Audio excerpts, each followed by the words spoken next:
그래서 다시 액티브한 커뮤니케이션 어프로치가 필요하게 됐고, 특히나 와이파이 같은 경우에서는 거리에 제한이 있기 때문에 얘를 LTE로 바꾸는 데 대한 계기가 됐던 거고요.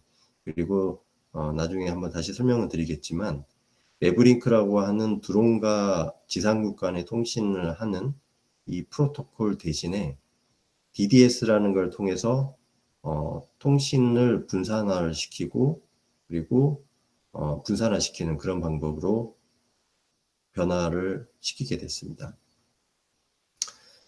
그래서 저희가 지금 세 번째 스테이지로 가는 게 바로 이 군집정찰 드론 시스템인데, 그래서 제가 ROS를 활용을 해보자라고 생각을 하게 됐고, 특히나 ROS2로 가면서 이 DDS가 활용이 되다 보니까 자연스럽게 ROS2로 시스템을 업그레이드를 하게 됐었습니다. 그러면 두 번째로 제가 설명드릴 부분은 제 군집 정찰 드론 시스템에 대해서 간략하게 설명을 드리도록 하겠습니다. 군집 정찰 드론 시스템은 보시는 것처럼 여러 대의 드론을 이용해서 넓은 영역을 같이 한 번에 실시간으로 보겠다라는 생각으로 이 과제를 만들게 됐었고요. 그래서 어떤 정찰 중에 침입자라든지 실종자를 발견하게 되면은 그것을 딥러닝을 통해서 탐지를 하고, 탐지된 침입자를 찾아서 액티브하게 움직이는 그런 방법을 생각을 하게 됐습니다.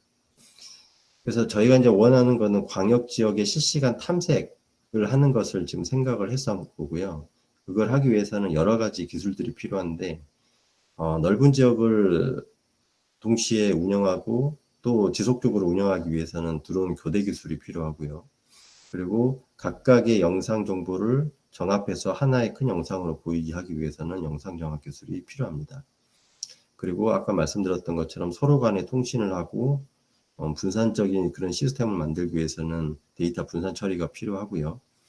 고속통신이 필요해서 5G를 처음에 생각을 했었는데, 결론부터 말씀드리면 아직까지는 5G는 드론 쪽에 적용하기 좀 어렵다는 결론입니다. 그리고 실종자라든지 침입자를 찾기 위해서 객체 인식이라든지 추적하는 그런 기술이 필요해서 아래에 있는 연구 단계의 기술 이 부분을 현재 연구 중에 있습니다. 그래서 전체적인 시스템은 저희가 기존에 이미 만들었던 PX4 시스템에 ROS2를 연동하는 그런 방법으로 사용을 하게 됐고요. 지금 이건 약간 좀 올드한 거긴 한데, 드론 하나가 있으면 드론 하나에서는 두 가지 시스템을 만들었습니다. 첫 번째는 그 PX4 기반의 시스템이 이 아래쪽에 있고요. 그리고 그 위쪽에는 컴패니언 보드라 해서 제스 나노라든지 라즈베리 파이 같은 것을 올려서 동작하는 그런 구조라고 보시면 됩니다. 그리고 통신은 이 ROS를 통해서 DDS 기반으로 GC에서 통신을 할 수 있도록 이렇게 만드는 게 저희 시스템의 가장 큰 구조이고요. 이렇게 하면서 저희가 이제 얻어질 수 있는 부분은 어차피 ROS라는 게 메시지 드리븐 방법이다 보니까 이 각각의 그 모듈들을 스와핑을 할 수가 있습니다. 특히나 지금 딥러닝이 요즘 각광을 받고 있잖아요.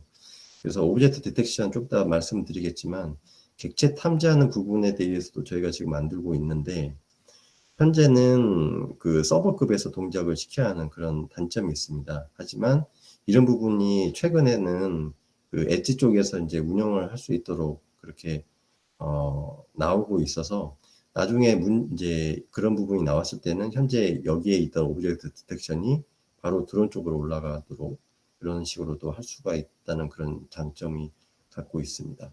그리고 각각의 드론들이 어차피 사용할 수 있는 그 무게 페이로드가 정해져 있기 때문에 하나의 드론이 모든 걸 다 들고 다닐 수는 없거든요. 그래서 군집 비행을 하게 되면은 각각의 드론들이 각각의 어떤 임무에 맞춰서 그 센서 장비를 서로 분산해서 들 수가 있게 되는데, 그런 정보들을 서로 동기화를 시켜서 서로 상호 이렇게 데이터를 주고받는 그런 시스템으로 하기 위해서는 이런 ROS 기반의 분산 네트워크 시스템이 특히나 필요했던 사항이었습니다. 그래서 저희는 지금 이거를 3단계로 나누어서 지금 진행을 하고 있고요. 뭐 2019년부터 제가 진행을 하고 있는데 현재는 스텝 1 단계라고 보시면 될 것 같습니다. 그리고 아까 말씀드렸던 것 중에 이제 영상 정확 같은 경우도 이게 딥러닝을 통해서 수행을 하고 있고요. 그리고 오브젝트 디텍션 같은 경우에도 사실 저희가 지금 이런 쪽을 좀 더 연구를 많이 하고 있는데 그 딥러닝 같은 걸 이용해서 드론에서 나오는 영상을 에서 나오는 영상을 보고 거기에서 자동차라든지 사람을 찾아내는 그런 연구를 좀 진행을 했었습니다. 그러나 이런 기술은 최근에 그 ECCV에서 열렸던 비즈드론이라고 하는 대회에서 저희가 최종 우승을 하게 돼서 그 성능도 많이 검증을 받았고요. 그래서 다만 이제 이거 같은 경우에서는 목적 자체가 그 정확도를 높이는 부분이었지 속도에는 전혀 무관한 그런 대회였다 보니까 속도가 좀 떨어지는 그런 문제점이 있습니다. 그래서 현재는 그런 속도를 증가시키는 그런 쪽의 연구를 진행을 또 하고 있습니다. 네. 여기까지가 이제 제가 제 간단하게 저희 시스템을 좀 말씀드렸고요. 이제는 그 시스템 중에서 오늘은 포커스가 그 PX4 ROS2 부분이라서 이 부분에 대해서 설명을 드리도록 하겠습니다.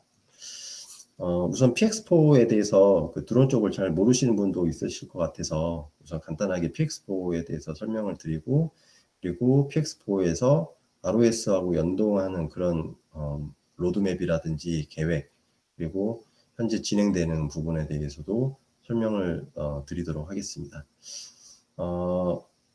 일단 PX4 같은 경우에는 그 로렌즈 메이어라고 하는 스위스의 한 친구가 개발을 했었습니다. 사실 이 친구는 그 ETH 추리 공과대학에서 이제 학부 과정에서 다녔을 때 그 드론에 이제 관심이 많아 있었고 그때 당시에 이제 제가 기억하기로는 그 미국에 있는 3DR 로보틱스라고 하는 회사가 가장 큰 회사였고요. 드론계에서는. 그리고 프랑스 페롯 아까 말씀드렸던 AR 드론, 그 AR 드론이 나오면서 이제 아주 센세이션을 이렇게 불러일으키는 그런 상황이었습니다. 그리고 조그만하게 그 중국의 DJI라고 하는 회사가 조금씩 이제 커가는 이런 상황이 현재 이때 상황이었습니다. 세 군데 다 각각 가장 중요하게 여겼던 게 이 비행제어 컴퓨터였습니다. 사실 뭐 항공 쪽 하시던 분들도 다들 그렇게 생각을 하셨는데 이 비행제어 이 알고리즘 자체가 상당히 중요하고 그 기술이 핵심 기술이기 보니까 사실 공개를 안 해요. 그리고 그 부분이 항공 우주 분야다 보니까 항공 우주스럽게 비행제어 시스템을 만듭니다. 그러니까 그 말은 무슨 말이냐면 이런 드론이 나오기 전만 해도 대부분의 다 그 비행제어 컴퓨터는 그냥 하나의 펌웨어 그 모듈 하나에 그냥 하나의 코드로 그냥 박아 넣어버리는 그런 상황이었던 거죠. 모듈화라는 개념도 없고 IT에서 나오는 그런 소프트웨어적인 그런 별 개념이 없는 그런 시스템이 대부분이었고 대부분이 다 공개를 하지 않았습니다. 왜냐하면 그 자체가 돈이고 그 자체가 그 분야에서는 파워가 있기 때문이죠. 그렇기 때문에 AR 드론도 마찬가지고 각각의 그 하드웨어와 그리고 소프트웨어 정보를 아예 공유를 안 했었는데 ETS 추리 공과대학에서 이 학생이 드론에 대해서 이제 관심을 갖고 있어서 한 동아리에서 그 비행제 컴퓨터를 만들고 있었답니다. 그런데 그때 당시에 이제 한 교수가 이걸 이제 그 학생들이 만드는 것을 보다가 뭐 과제로 나왔거나 그랬겠죠. 그걸 보고 있다가 이게 괜찮겠다 싶어서 이 로렌즈 메이어 학생을 자기 내부로 끌어들여오죠. 그래서 그 학생이 를 데리고 대회에 나가서 우승을 하게 됩니다. 그 대회에서 나가서 우승했던 그 프로젝트 이름이 픽스호크이고 그 픽스호크가 이 PX4의 가장 큰 모태가 됩니다. 지금은 박사를 졸업을 해서 오토리언이라고 하는 회사를 만들었고요. 거기에 이제 대표로서 활동을 하고 있습니다. 근데 이 사람이 놀라웠던 게 뭐였냐면, 픽스호크라고 하는 그 시스템을 만들어서 대회에서 이제 우승을 했는데, 그때 당시에 3DR 로보틱스사에서 관심을 많이 가졌던 모양이에요. 그래서 3DR 로보틱사와 협업을 해서 이 시스템을 만들게 되는데, 하드웨어부터 소프트웨어까지 모두 자기가 만들었던 것을 다 공개를 합니다. 그것도 BSD 라이센스로 다 공개를 하죠. 여러분도 아시겠지만 그 라이센스는 여러 가지 종류가 있잖아요. 뭐 GPL 라이센스도 있고 BSD도 있고 여러 가지 MIT 라이센스도 있는데, BSD 라이센스는 GPL하고 다르게 내 코드를 내가 수정한 것을 공개를 안 해도 아무런 하자가 없는 게 이 BSD 라이센스입니다. 반면에 GPL 같은 경우, 리눅스에서 사용하는 리차드 스톨만이 주장했던 그런 거는, 내가 수정하게 되면 그걸 오픈 소스를 가져다가 내가 수정하게 되면 그 코드를 공개를 해야 하는 그런 단점일지 장점일지 모르겠지만 그런 류가 이 GPL인데, 이거는 BSD 라이센스로 된 거죠. 그러다 보니 누가 좋아하게 되냐면 산업계에서 좋아하게 되는 겁니다. 왜냐하면 내가 어떤 프로핏을 위해서 만들었던 코드를 공개를 안 해도 되기 때문에.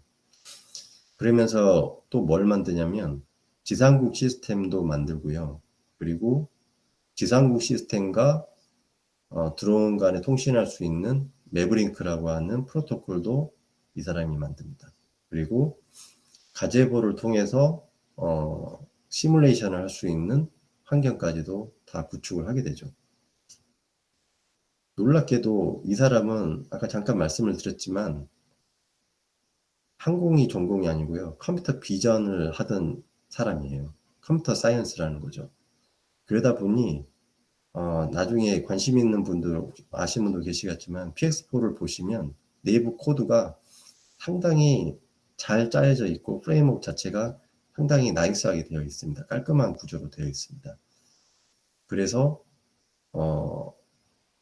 그런 플랫폼을 만들고 그 위에 올라가는 각각의 모듈들에 대해서는 항공을 하시던 분들이 그 컨트리부터로 들어와서 거기에 방을 만들어주면 알아서 그 방을 채워주는 그런 역할을 수행을 하게 되죠.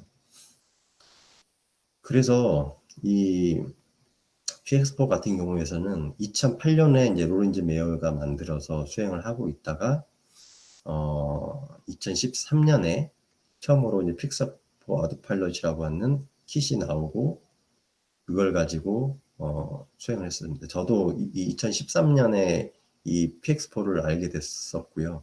그래서 이때부터 저도 이제 컨트리부터로 활동을 하게 됐죠. 쭉 보시면 이제 이것도 좀 이따 말씀을 드리겠지만, 그 드론 코드라고 하는 리눅스 파운데이션에 이제 가입을 하게 되고, 그리고 여기서 이제 자기가 이제 잘하는 컴퓨터 비전 쪽에 이제 인티그레이션을 수행을 시키는 게 보이죠. 그리고 쭉 보다 보면은 2019년에는 ROS2하고도 이제 인티그레이션을 시키는 그런 부분이 보이고, 현재는 아쉽게도 이번에 이제 코로나 때문에 대부 서밋을 스위스에서 직접 못하고 온라인으로 수행을 했는데, 이때 이제 인더스트리 스탠다드로 픽스호크가 거의 이제 디펙토로 수행이 되는 이제 그런 류까지 오게 됩니다. 그래서 아까 서두에 말씀드렸던 것처럼 이 로렌즈 메어는 아키텍트로서의 어떤 구조를 만드는 쪽이었다면, 실제적으로 그 안에 들어가는 이 부분들에 대해서는 호주에 있는 폴 박사님이라든지 러시아에 있는 안톤 바부스키, 미국 포드 대학에 있는 제임스 고포트 같은 사람이 컨트롤과 에스티메이션, 이 로직을 이 사람들이 이제 만들게 되는 구조가 되는 거죠. 놀라웠던 거는 본인들이 만들었던 코드를 다 공개를 하게 됩니다. 예, 아까 한 분이 고양이라고 했는데, 저는 사실 이분하고 많은 일을 많이 했었어요. 이분이 이제 초창기에 모든 이 시스템적인 부분을 다 만들었던 사람이었고요. 근데 한 번도 얼굴을 공개를 하질 않더라고요. 그래서 소위 저희끼리는 안톤 바보 시키니까 바보 새끼라고 얘기를 하고 다녔었는데, 어찌됐든 재미난 거는 이 드론 쪽에서는 이제 항공 쪽에서는 칼만 필터라는 것을 많이 활용하는데, 재미난 거는 이 친구는 본인이 칼만 필터를 활용해서 만들었는데 칼만 필터를 잘 모른대요. 그래서 논문상에 나와 있는 칼만 필터를 그대로 적용한 게 아니고 본인이 생각한 대로 프로그램을 짜는 거예요. 그러다 보니까 이게 어떻게 이런 식으로도 잘 동작이 되냐라고 물어보면 그냥 잘 되던데요? 날려보니 잘 되던데요? 약간 이런 식이더라고요. 예, 그러니까 정통한 사람은 아니었는데 느낌이 살아있는 친구였던 것 같습니다. 아주 나이가 어렸던 친구로 제가 이해를 하고요. 그 다음에 이제 EKF, 이게 익스텐디드 칼만 필터라고 하는 건데, 이 폴 박사님이 익스텐디드 칼만 필터를 만들었는데, 사실 이거는 코드가 상당히 단순하고 이거는 상당히 복잡하거든요. 그런데 날려보면 사실 그때 당시에는 이게 더 잘 나갔었어요. 이 에스티메이션을 모듈을 쓰게 되면. 그렇지만 지금은 이제 이거는 사라지고, 그 다음에 이제 리니어 칼만 필터를 이용했던 제임스 고퍼트의 모듈도 지금 사라지고, 지금은 이제 여기로만 통일이 되게 됐는데, 중요했던 건 뭐냐면, 이 사람이 코드를 다 오픈을 했다는 겁니다. 이게 뭘 말하냐면, 그동안은 이 항공우주, 특히나 국방이라든지 이런 쪽은 더 심한데, 아마 국방 쪽 일하신 분이 계실지 모르겠지만, 제가 AD 다닐 때나든지 항공우주 다닐 때 보면은, 다 이게 약간 크로우즈가 되어 있거든요. 그러다 보니까는 이 자기 기술이라는 걸 꽁꽁 숨겨놓고 있어요. 근데 소프트웨어라는 건 아시겠지만, 이게 순환이 안 되면 이렇게 죽은 코드가 되어버리잖아요. 근데 그렇지 않고 이 기술이 이제 핵심이기 때문에 이제 본인들만이 갖고 있는 그런 기술이 되는 거죠. 그런데 그 갖고 있는 그 핵심 기술을 이 사람들이 짜잔하고 다 오픈을 해버리니 약간 이제 벙 찌는 그런 구조가 됐던 거죠. 그래서 실제 항공우주를 모르시던 분들도 굳이 그 로직을 알 필요 없이 내가 원하는 어플리케이션을 드론을 통해서 이제 활용을 하게 되는 겁니다. 그러다 보니 많은 사람들이 여기에 환호성을 불러일으켰고, 그래서 결국은 이 오픈소스가 엄청나게 이제 활성화하게 된 그런 계기가 됐던 것 같습니다. 그리고 거기에 이제 많은 컨트리부터들이 여기에 이제 달라붙게 되는 거죠. 그래서 중에서 저도 이제 여기 하나의 컨트리부터로서 지금 활동을 하고 있고요. 그러는 도중에 그 리눅스 재단이라고 하는 곳에서 이 가만히 보고 있으니까 이 드론이 이제 막 뜨는 게 이제 보이거든요. 그래서 이 사람들이 어떻게 하냐면 여러 가지 오픈 소스들이 이렇게 점점점 올라오고 있으니까 너희들 이거라 그러지 말고 하나의 그 프로젝트로 해서 같이 한번 해보는 게 어때? 라고 해서 2017, 2017년 10월인가에 이 드론 코드를 라는 프로젝트를 만들게 됩니다. 그래서 거기에 그때 당시에 이제 가장 오픈 소스로 널리 사용이 되는 이 PX4가 그리고 아두파일럿이라고 하는 제가 드론 코드에 같이 들어오게 되죠. 그래서 여기에서 이제 주로 했던 게 이 PX4 비행제 컴퓨터 쪽을 만들고요. 그 다음에 비행제 컴퓨터 드론과 지상국 간에 통신할 수 있는 매브링크, 그리고 매브링크를 이용할 수 있는 SDK, 그 다음에 지상국 시스템인 큐그란드 컨트롤 같은 것을 만들게 됩니다. 그때 당시가 2014년이었던 거네요. 2014년에 보시면은 이 드론 코드가 만들어지니까 이 멤버들이 프로젝트 멤버를 위에 보시면 인텔, 퀄컴들이 여기에 일단 뛰어들었습니다.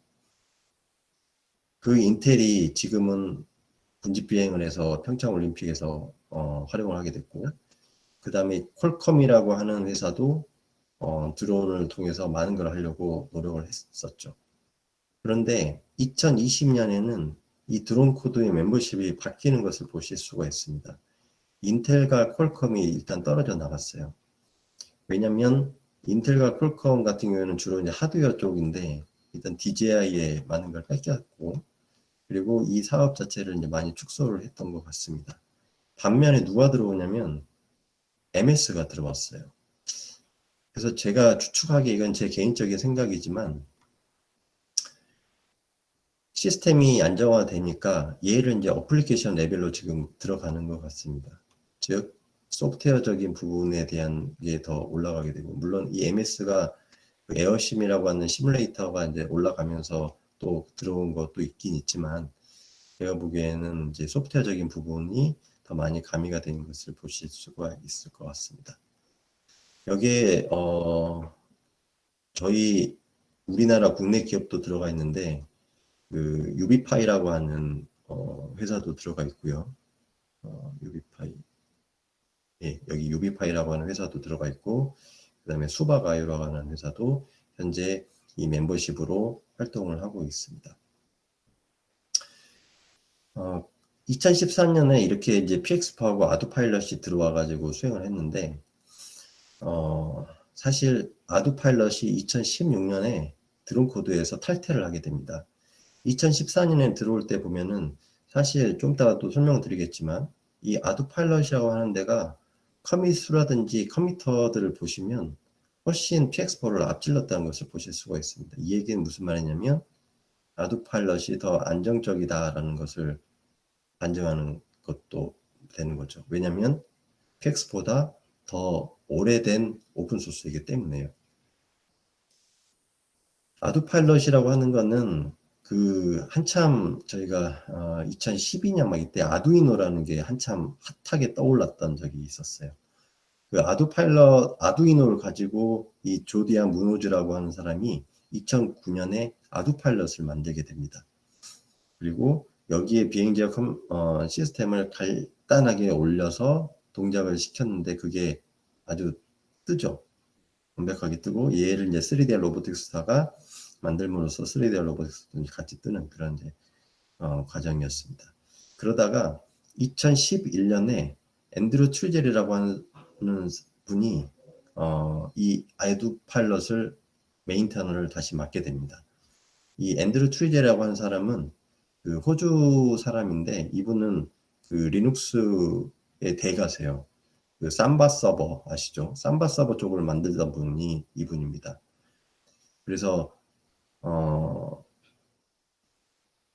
이 아두파일럿의 내부 구조를 보시면 마치 리눅스스럽게 되어 있다고 보시면 맞을 것 같아요. 그래서 이 아두파일럿이 주창하는 거는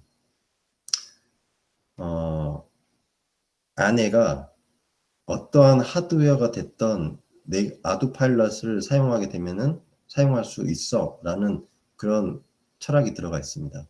그래서 보시면은 하드웨어 애브스트랙트 레이어라는 게 있고 이걸 이용하게 돼서 뭐 여러 가지 하드웨어들이 이 시스템을 같이 이용할 수 있는 그런 시스템이 이 아두파일럿이고요. 그러다 보니 픽스호크도 사실은 아두파일럿의 동작을 할 수 있는 그런 시스템이고 비밥, 페로사의 비밥이라든지 뭐 나비오라든지 이런 것도 다 이 시스템을 이용하게 되면 운영할 수가 있게 되는 거죠. 반면에 PX4는 내용이 약간 틀립니다. 아까 그 로렌지 메이어가 그때 당시 학부 시절에서 사실 저보다 더 나이가 어리고요. 오브젝트 오리엔티드를 이렇게 바로 받아들였던 세대인 것 같습니다. 그러다 보니 전체적으로 객체 지향적으로 많이 만들어져 있고요. 그리고 이 오브젝트 리퀘스트 브로커라는 이 부분이 이제 이 PX4의 가장 큰 핵심 부분인데 이 부분에 대해서 좀 이따 설명을 드리겠지만 이 부분을 통해서 얘네들이 메시지 드리븐 어프로치로 각각을 통신할 수 있는 그런 시스템으로 구성이 되어 있고요. 그 아랫단에는 너덱스라고 하는 알토스가 들어가 있고 그 아랫단에는 이제 하드웨어들이 이렇게 들어가 있는 그런 구조로 되어 있습니다. 그래서 PX4는 약간 모듈화라는 그런 철학이 들어가 있고요. 그 모듈화라는 부분이 사실 뭐하고 일맥상통하냐면 ROS하고도 이제 일맥상통하게 되는 거라는 거죠. 그래서 PX4는 PX4는 자연스럽게 그 ROS하고 연동이 용이하도록 되어 있습니다. 그러니까 한 분이 질문을 하셨는데 PX4하고 아두파일럿이 뭐가 좋냐? 사실 이거는 그 상황에 따라 틀린 것 같습니다. 아두파일럿은 일단 기본적으로 GPL 라이센스를 쓰고요. PX4는 BSD 라이센스를 쓴다고 했었죠. 그래서 아두파일럿 같은 경우에서는 내가 뭔가를 수정하게 되면 그걸 오픈을 해야 하는 그런 부분이 있습니다. 그러다 보니 상업적으로는 조금은 꺼려하는 그런 부분이 없지 않아 있습니다. 반면에 여기서 설명했던 것처럼 아두파일럿은 그 히스토리가 훨씬 PX4보다 깁니다. 그러다 보니 더 안정적인 부분이 있죠. 지금은 PX4가 또 많이 이제 올라가져 있어서 둘 다 많이 안정적인 부분이고요. 특히나 그 핵심 그 위치를 어떻게 잘 추정하느냐는 부분이 있는데 그 부분에 대해서는 아까 제가 호주에서 폴 박사님이 EKF라는 걸 만들었다 했는데 두 군데다 그 사람이 다 그 만든 코드를 다 활용을 하고 있습니다. 그러다 보니 성능도 많이 비슷하고요. 그래서 지금은 아두파일럿은 약간 하비스트들이 좀 더 많이 활용하는 것 같고 PX4 같은 경우에서는 그 산업적으로 아니면 상업적으로 이렇게 좀 프라핏을 이렇게 얻고 가는 쪽에서 PX4를 더 많이 활용하는 것 같습니다. 네. 질문에 답변이 됐는지 모르겠습니다. 어찌됐든 그런 두 개의 차이점이 있다 보니까 서로 간에 좀 트러블이 좀 있었고 그래서 2016년에 아두파일럿이 드론 코드를 탈당하게 된 계기가 이제 그런 겁니다. 왜냐하면 PX4는 처음에 이렇게 사용을 하고 있다가 로렌즈 메가 졸업을 하면서 오토리언이라고 하는 회사를 만들고 본격적으로 이거를 엔터프라이즈로 올리는 작업을 이제 수행을 하고 있거든요. 그러다 보니 자연스럽게 드론 코드와 잘 엮여지게 됐고 드론 코드에 여러 그 엄청난 대형 벤더들 아까 MS라든지 인텔이라든지 이런 밴드들과도 잘 어울리게 되는 그런 구조가 됐고 그 오토리언의 엔터프라이즈를 이제 그분들이 사용할 수 있는 그런 게 되는 거죠. 하지만 아두파일럿 같은 경우에는 이거 자체가 GPL이고 이거 자체를 뭐 어느 누구나 사용할 수 있도록 만들자. 특히나 뭐 앤드류 트리젤의 그 리차드 스톨만의 GPL 그런 철학을 많이 따라가고 있었기 때문에 이렇게 하게 되면은 결국은 메가 벤더들만 배부르는 거고 아래에 있는 그런 하위에 있는 그런 벤더들은 다 죽는 거 아니냐라고 해서 떨어져 나가버리게 된 그런 계기가 됐던 거죠. 좀 아이러니합니다.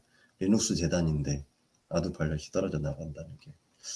예, 어찌됐든 사족이 좀 길었고요.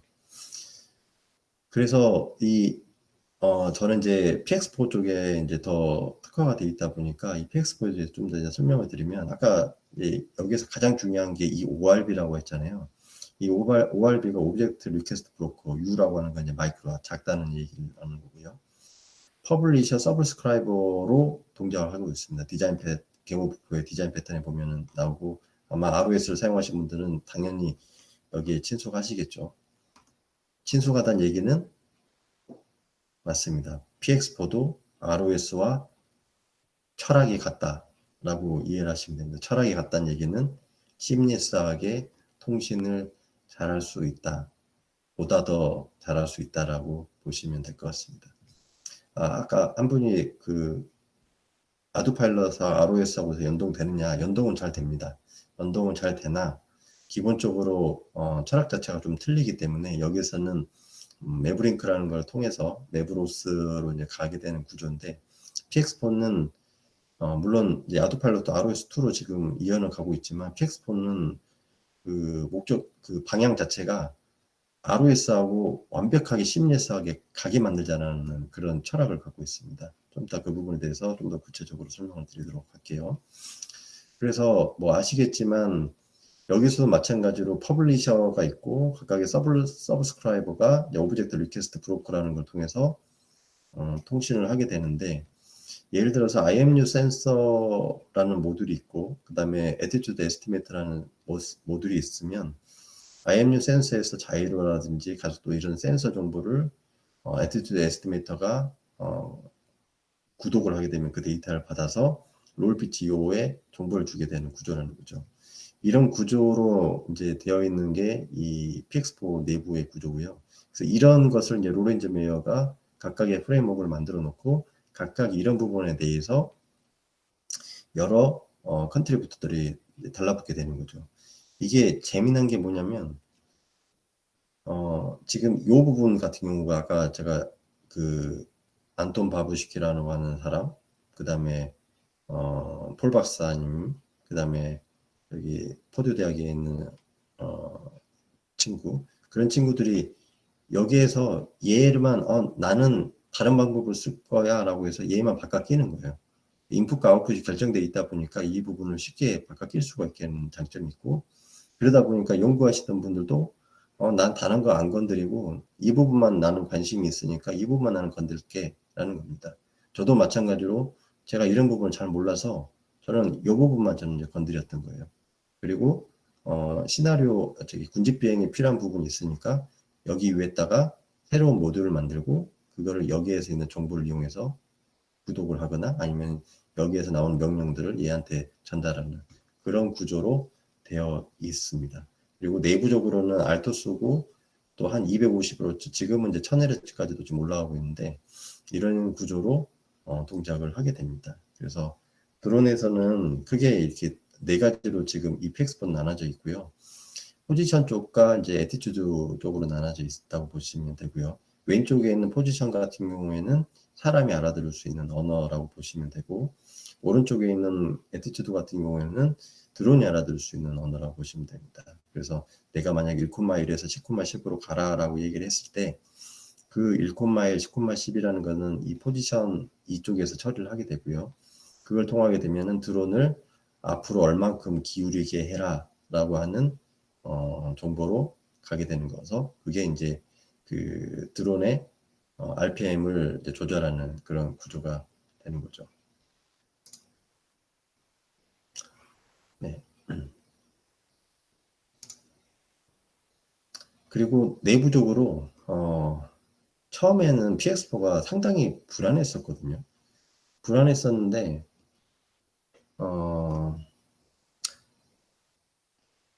많이 안정적이게 된 계기가 뭐였냐면 이 CI였습니다. 이 CI가 뭐냐면 Continuous Integration이라고 하는 건데 여러 사람들이 동시에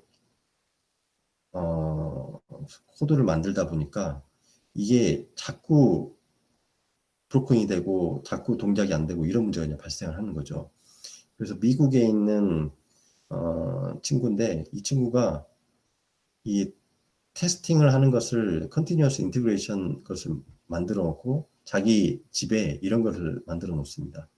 그래서 여러 가지의 어떤 이제 방법을 만들어 놓고 어떤 코드가 이제 업데이트가 되면 여기에서 그걸 시뮬레이션으로 다 동작을 시켜보는 거예요. 그래서 사람이 직접 보지 않아도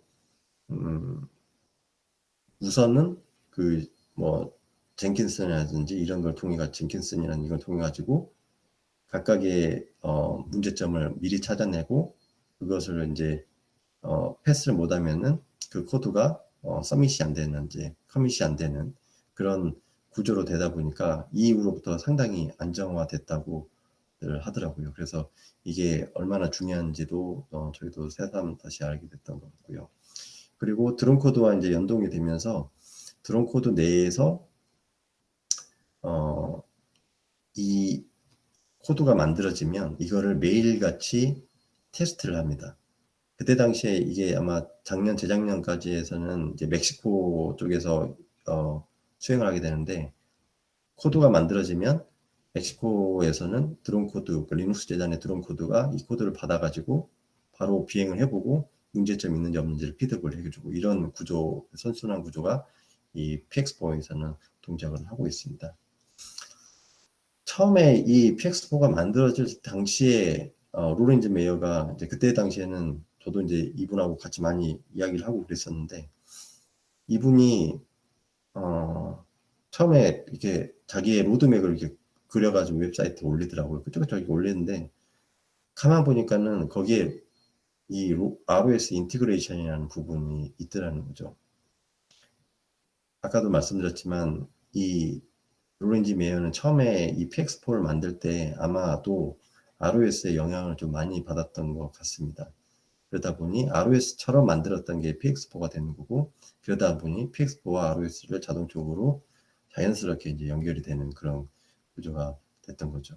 그래서 2019년에는 이제 ROS2하고 이제 연동을 시키는 부분까지도 올라가게 됐고, 지금은 정말 많은 사람들이 이런 시스템을 이제 활용을 하고 있습니다.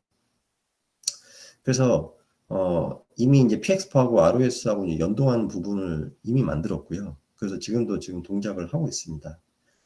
그 보시면은 결국은 비행기 에어 컴퓨터와 그리고 ROS를 사용하는 컴패니언 보드가 이 ROS라는 걸 통해 가지고 심리한 커뮤니케이션을 만들고, 여기에서는 좀 더 복잡한 뭐 컴퓨터 비전을 이용한 내비게이션이라든지 어떤 영상 기반의 어보이던스라는 이런 부분을 여기서 수행을 하고, 그 결과를 플라이 컨트롤러에 주게 되면 플라이 컨트롤러 쪽에서는 그걸 이용해서 뭐 회피 기동을 한다든지 이런 게 이제 수행이 되는 거죠. ROS도 마찬가지지만 PX4도 디폴트로 들어가는 게 지금 ROS2 같은 경우에서는 e프로시마의 패스트 RTPS, 지금 패스트 DDS 바뀌었지만 패스트 RTPS의 DDS가 지금 올라가져 있습니다. ROS2하고 ROS1하고 이제 비교를 해보면 아마 많은 분들이 아시겠지만, ROS1 같은 경우에는 이제 마스터라는 게 있잖아요. 근데 ROS2는 이제 그런 부분이 없고, 그래서 결국은 이 DDS라는 부분이 상당히 아마 중요하게 됐던 것 같습니다. PX4하고 ROS2 같은 경우에도 그런 구조로서 이루어져 있고요. 왼쪽에 있는 부분이 PX4 모듈에 대한 부분이고, 오른쪽에 있는 부분이 컴패니언 보드, 그러니까 제스 나노라든지 라즈베리 파이가 이 부분에 올라간다고 보시면 됩니다. 그래서 내부적으로는 그 클라이언트하고 에이전트라는 개념으로 올라가져 있고요.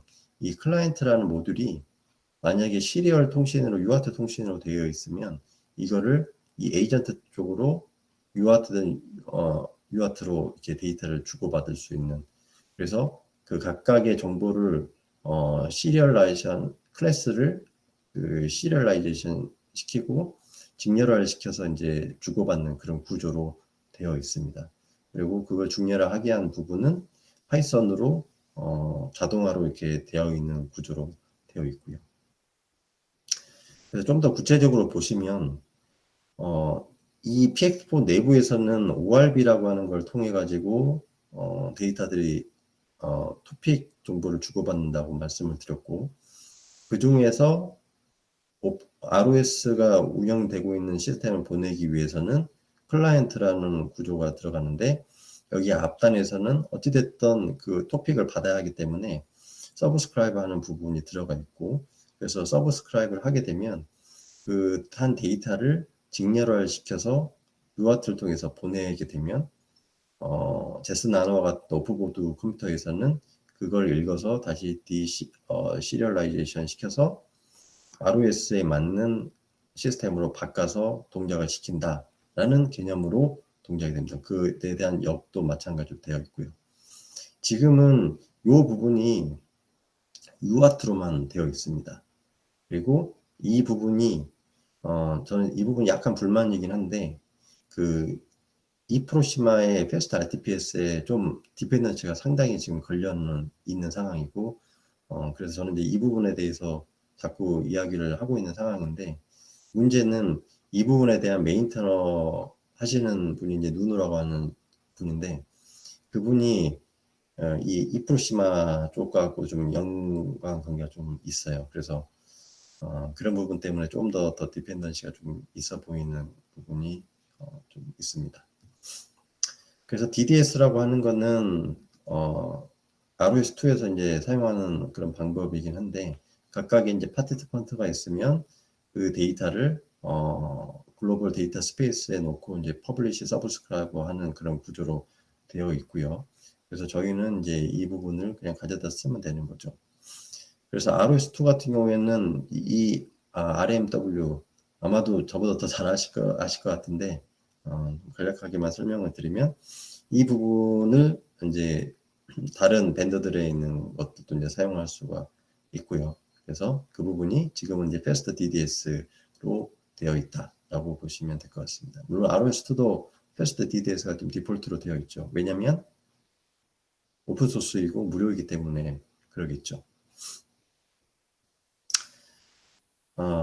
그래서 그러면 그 PX4에서 이제 주장한 거, 왜 그러면 DDS를 PX4에다가 사용을 해야 하냐라고 이제 이야기를 하는 게, 일단은 DDS를 사용함으로써 어떤 릴라이블리티라든지 로버스트니스, 퍼포먼스를 올릴 수 있다. 그리고 이런 부분은 이미 국방 쪽이라든지 이런 데서 이미 검증이 되어 있기 때문에 활용할 수가 있다. 그리고 어차피 시미리스하게 PX4와 ROS가 연동이 되기 때문에 이런 부분에 대해서 장점을 가지고 활용할 수 있다라는 그런 구조가 되는 겁니다.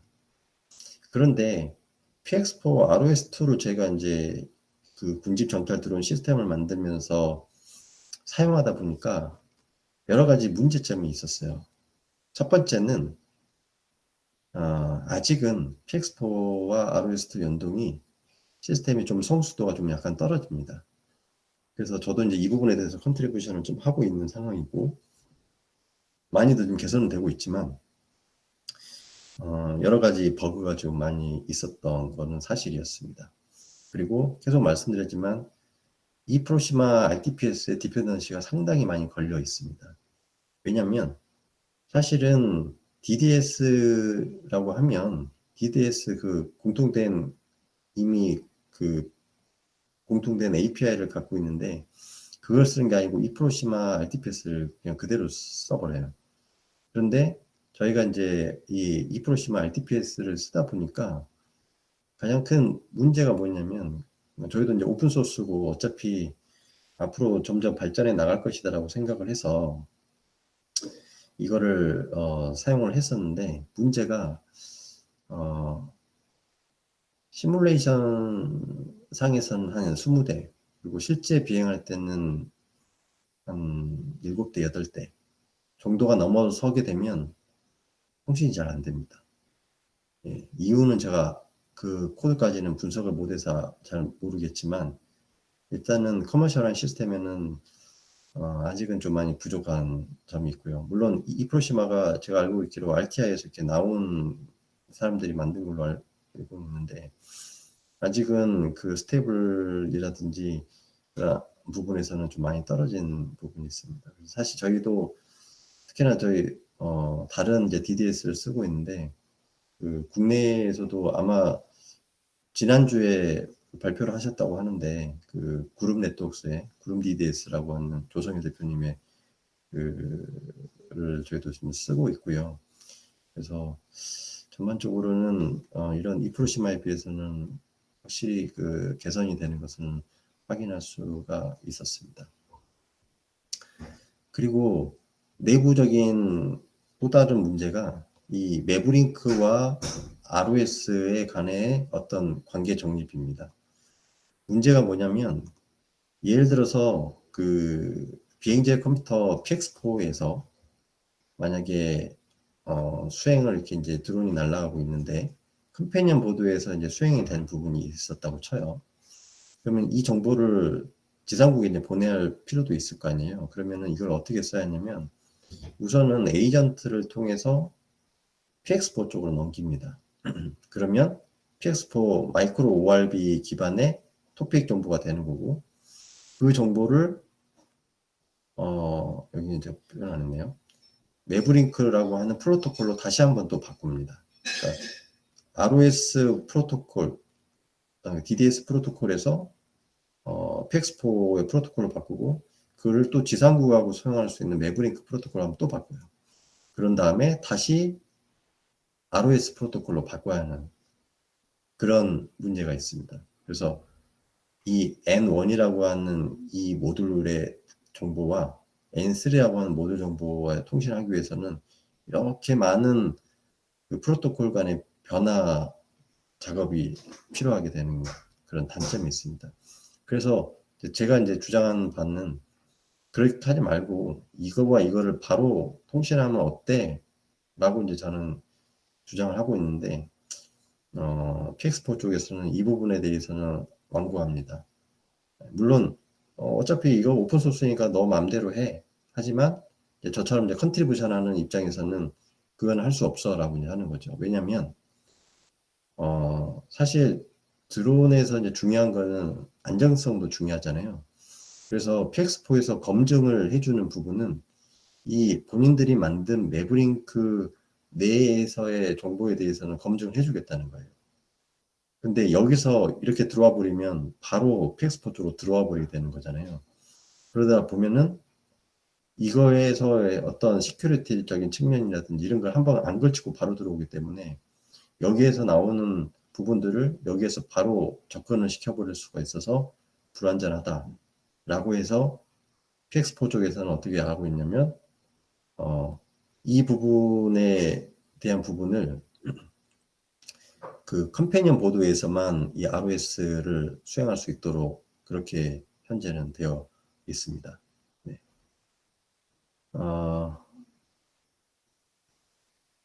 네. 그래서 저는 사실은 이제 아까 처음에 제가 얘기했던 그 군집 비행 관련해서는 요게 없어 가지고 얘네와 이제 와이파이로 이렇게 통신을 했는데 지금은 이제 컴패니언 보드까지 들어왔고, 그래서 질문하셨던 것처럼 여기에서 바로 LTE 모듈을 달아서 얘와 통신할 수 있는 그런 시스템으로 현재는 저는 구축을 했고요. 그래서 여러분들도 만약에 원하신다면 그런 구조로 진행을 하셔도 됩니다. 왜냐면 아마도 드론 쪽으로 안 하시, 그러니까 이 부분은 사실 모르셔도 되는 부분도 있잖아요. 예를 들어서 뭐 컴퓨터 비전 하시는 분들은 이 플라이 컨트롤 컴퓨터 내부를 또 굳이 알 필요 없고 그냥 여기에서 오는 정보만 이렇게 뽑아가지고 쓸 필요만 있다라고 하시면, 중요한 건 난 이쪽이다라고 하면은 굳이 매브리크를 통해서 갈 필요는 없고요. 여기에서 바로 여기에 LT 모드를 붙여가지고 여기서 바로 동작을 시키는 그런 방법도 가능합니다. 기존의 ROS1 같은 경우에서는 그래서 어떻게 했냐면 이 매브링크하고 받는 부분을 이 매브로스라고 하는 것을 통해서 받았었어요. 마찬가지로 얘도 얘와 얘를 같은 걸로 보고, 그러니까 PX4가 아닌 건 다 같은 걸로 보고, 여기에서도 사실은 매브링크의 데이터를 바로 받아볼 수 있는 매브로스라는 것을 만들어서 데이터 통신을 주고받도록 했던 거죠. 그러면 사실은 매브링크를 통해서 외부하고 통신은 다 되기 때문에 PX4 쪽에서는 더 안정적이라고 생각을 했던 겁니다. 반면에 ROS2가 나오면서 이 사람들이 어떻게 생각을 하냐면, 이제는 PX4만을 드론의 비행제 컴퓨터로 보는 게 아니고 디폴트로 지금 많이들 이제 그 어플리케이션 레벨에서는 이 컴패니언 보드가 이제 올라가는 거기다 보니까 여기까지를 하나의 시스템으로 이제 봐버리는 게 된 거예요. 그러다 보니 자연스럽게 매브링크에서 한 번 더 변환하는 이런 부분이 비효율적이라는 것을 이제 아는 거고, 그래서 이 사람들이 이런 컨셉을 이제 넣었던 거죠. 그런데 그럼에도 불구하고 외부하고 통신하는 부분에 대해서는 무조건 매브링크를 통해서 해야 돼라고 하는 그 부분에 대해서는 여전히 갖고는 있습니다. 하지만 언젠가는 저는 이 부분은 좀 바뀔 수도 있을 거라고 생각을 하고 있고, 예, 저는 이제 그렇게 계속 이야기를 하고 있습니다. 네. 이제 개인적인 생각이지만요. 그래서 다음 단계는 뭐냐면 이 사람들이 이제 이렇게 해보니까 처음에는 이제 이거를 본인들이 직접 만들었었거든요. 근데 이제 그 DDS 그 이프로시마에 보면은 그 XRC라고 하는 이제 그 표준을 그대로 이제 만들어서 올려놨더라고요. 그래서 그게 Extremely Resource Constrained Environment라 해서 그 이런 PX4 같은 경우에는 아주 조그만한 이제 성능이 그렇게 좋지 않는 코텍스 M4 정도인데 그런 류에 굳이 복잡한 시스템을 올릴 필요가 있겠어? 간단하고 그런 리소스에 제약이 있는 데다가 사용할 수 있는 그런 시스템으로 동작을 시키면 어떨까라고 해서 이제 만들었던 거라고 보시면 되고요. 그래서 이제 이런 부분을 이걸 이용하게 되면 이제 바로 활용할 수가 있게 되는 장점이 있는 거죠. 그래서 외부하고 통신하는 부분에 대해서는 이걸 통해서 들어오게 되면 여기에 DDS가 있어서 그 정보를 이렇게 주고받게 만들 수 있고, 그래서 이런 부분에 대한 어떤 기능들을 이제 여기서 제공을 하게 되는 그런 구조라고 보시면 될 것 같습니다. 그리고 다른 ROS들이 이제 이쪽에 이제 붙게 되는 그런 게 현재 개발 중에 있는 시스템이고, 이제 이렇게 ROS, PX4 ROS2는 연동이 될 것 같습니다. 그래서 XRC 같은 경우에는 아까 말씀드렸던 것처럼 리소스, 그러니까 IoT와 같은 이제 좀 로우한 리소스 디바이스 같은 경우에 이 에이전트를 통해서 이제 이 그쪽 글로벌 데이터 스페이스하고 연동할 수 있는 걸로 만들었고요.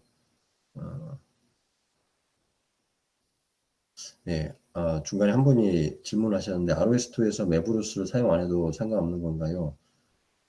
예, 상관이 없습니다. ROS2하고 지금 연동하는 부분은, 그러니까, 요 부분인데요. ROS2하고 웨브로스, 지금은, 그러니까 처음에 ROS2 1 같은 경우에는 웨브로스가 반드시 있었어야 하는데, 지금은 이제 그게 없어졌어요. 그래서 이 부분을 통해서 바로 사용할 수가 있고, 물론 지상국하고 통신하는 부분에 대해서는 웨브로스가 현재는 필요한 상황이고, 이 PX4에서 이제 그 커맨드, 레커멘드 날린 부분에서는요. 그리고 그 컴패니언 보드에서는 굳이 이제 메브로스 없이도 ROS2 같은 경우에는 바로 연동을 할 수 있도록 그렇게 만들어져 있고, 그런 부분이 코드가 이렇게 내가 직접 만들 필요 없이 바로 스크립트로 되어 있어서 자동으로 변환해서 만들 수 있도록 그렇게 이미 개발이 되어 있습니다. 그리고 말씀했던 것처럼, 제가 말씀드렸던 것처럼 저는 이렇게 그냥 바로 사용하는 거고, PX4에서는 그렇게 사용하지 말고 이렇게 가라고 하는 그런 레커멘데이션을 지금 하고 있는 거고요. 질문에 답변이 되셨는지 모르겠네요. 네, 그래서 계속 이어가도록 하겠습니다. 그래서 마이크로 이제 XRC DDS와 같은 경우에서는 여러 가지 지금 장점이 있는데, 일단은 이 이프로시마에서 만든 거는 지금 너덱스라든지 프리알토스와 같은 경우에 지금 서포트를 하고 있습니다. 그리고 이 너덱스 관련된 부분을 그 누누라고 하는 그 친구가 지금 진행을 하고 있고요. 그래서 저희도 이제 PX4가 이 너덱스 기반이다 보니까 이런 부분에 대해서 이제 환영을 받고 있는 거죠. 그리고 뭐 기존에 같은 경우에서는 그 각각 그 PX4와 그리고 컴패니언 보드 간에 이 통신하는 부분에서 싱크가 좀 안 맞는 부분이 있었는데, 그런 부분을 이 라이브를 통함으로써 이제 싱크를 맞추는 작업도 하고, 그다음에 베스트 에포트라든지 릴라이브 스트림 같은 그런 QoS 부분도 포함이 되어 있다고 합니다. 아직까지는 저도 이 부분은 지금 사용하지는 않았는데 아마도 이제 이쪽으로 계속 진행이 될 것 같아요. 특히나 한 가지 좀 다른 여담을 좀 말씀드리면, 이 시스템 이게 처음에 이쪽에 이제 컨트리뷰터를 있을 때는 이 로렌즈 메이어가 이제 자기가 그쪽 전문가가 아니기 때문에 대략적으로 이렇게 나오면 바로바로 이제 커밋을 하고 억셉을 해서 코드에 반영이 됐는데, 지금은 이제 로렌즈 메이어는 거의 이제 탑에서 대표로서만 있는 거고, 그 아래 모듈들에 대해서 메인터너들이 이제 쭉 이렇게 있습니다. 그러다 보니 내가 코드가 이제 커밋이 되려면은 그 메인테너의 철학이라든지 이런 PX4의 철학이라든지 이런 게 안 맞으면 커밋을 안 해줘요. 지금 이거 같은 경우도 이제 누노 같은 경우도 이제 그런 부분이 되어 있고요. 그러다 보니 쉽사리 이제 잘 되지 않는 그런 부분도 있습니다. 물론 그게 장점이자 단점이겠죠. 그거를 유지하기 위해서 이제 당연히 그렇게 해야 하는 부분도 있긴 있을 거고요.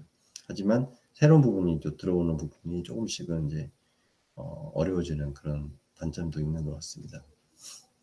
네, 그래서 이제 결국은 이런 조그만 데에서는 이제 마이크로 ROS라는 것을 올려가지고 수행을 하는 걸로 지금 그렇게 구성이 되어 가고 있고요. 그러다 보니 이제 기존에는 파이썬이라든지 뭐 그런 부분이 올라갔다면 이 마이크로 ROS 같은 경우는 C 기반 뭐 이런 것들이 이제 안에서 올라가는 그런 구조로 되어 있습니다. 그래서 앞으로는 마이크로 ROS 기반의 물론 마이크로 ROS가 지금도 많이 이제 올라가는 것 같긴 하던데 이런 부분이 이제 너덱스하고도 연동이 되면은 하나의 정말 심리스하게 그 ROS2하고는 충분히 연동이 될 가능성이 높고요.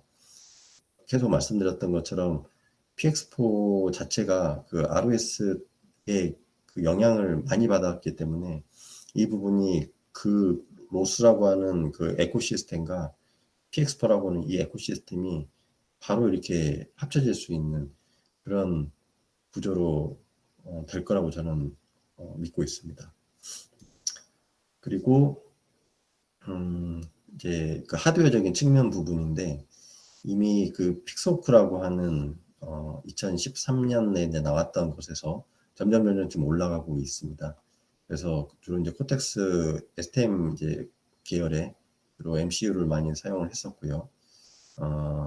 지금은 버전이 FMU 버전 5까지 지금 올라가져 있는데 이 FMU 버전 5 같은 경우에 이제 가장 제가 보기에는 가장 중점적으로 제가 지금 보고 있는 거는 뭐냐면 이 이더넷이거든요. 고속통신하는 부분을 이제 드론 내에도 넣겠다라는 겁니다. 그러니까 페더레이트 시스템을 만들기 위한 발판을 마련을 하는 거죠. 이 페더레이트 시스템을 이더넷으로 만들게 되면 사실 ROS하고 이제 연동이 더 정확하게 될 가능성이 높아요. 왜냐하면 지금은 시리얼 통신이고 그러다 보니 조금은 그 제약 사항이 좀 많이 있거든요. 그래서 데이터를 나온 것을 막 이렇게 한 번에 보내거나 이럴 때 잘 안 되는 그런 이제 단점이 있는데 이 FMU 버전 5로 가게 되면은 이제 이더넷으로 연결되게 되고 그럼 이더넷 케이블로 바로 이제 들어가게 되는 거죠. 네, 드론에서도 이 캔이 나온 거는 PX4 같은 경우에는 이미 한 4년 전부터 이 캔 통신을 이미 만들었었고요.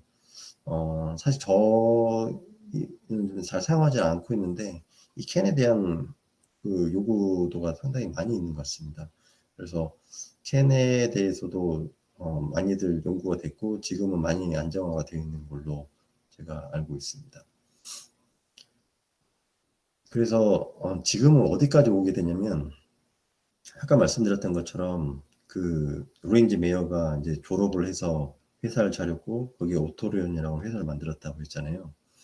그래서 이 오토리온 회사가 어떻게 돈을 버냐면 본인들이 오픈 소스를 통해서 하고 거기와 다른 리파지토리를 만들어서 얘를 엔터프라이즈로 지금 만들고 있습니다. 그리고 여기에서 없는 기능들이 여기 들어가게 되고 여기에서 없는 기능들은 벤더로부터 요청이 들어오는 것을 만들어서 하나의 시스템을 만드는 거죠. 그렇게 만든 게 이 스카이노드입니다.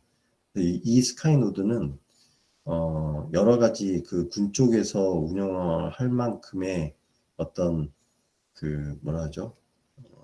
뭐 여러 가지 테스트, 성능 테스트라든지 환경 테스트 등을 거친 것들이 지금 나왔고 그래서 이걸 통하게 되면은 그 안에 FM 그 픽스호크 PX4만 있는 게 아니고 컴패니언 보드까지 포함을 시켜서 하나의 완벽한 시스템으로까지 지금 만들어서 현재는 판매를 하고 있습니다.